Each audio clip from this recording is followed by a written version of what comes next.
மதிப்பெண்கள் என்பது தேர்வுக்கானது தானே தவிர மாணவர்கள் பற்றி மதிப்பீடு செய்வதற்கானது அல்ல என பள்ளிக்கல்வித்துறை அமைச்சர் அன்பில் மகேஷ் தெரிவித்துள்ளார்.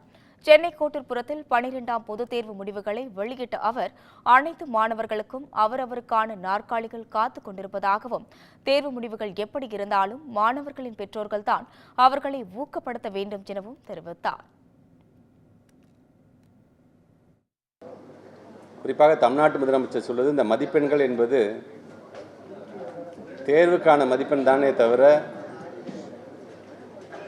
ஒரு மாணவனுக்கோ ஒரு மாணவியை மதிப்பீடு செய்வதற்கான மதிப்பெண்ணாக நீங்கள் பார்க்கக்கூடாது. ஒவ்வொரு மாணவ செல்வங்களுக்கும், அனைத்து நிலையிலும் இருக்கின்ற மாணவ செல்வங்களுக்கும் அவர்களுக்கான நாற்காலி காத்து கொண்டு தான் இருக்கிறது என்கின்ற அந்த நம்பிக்கையை நீங்கள் மனதில் வைத்துக் கொள்ள வேண்டும்.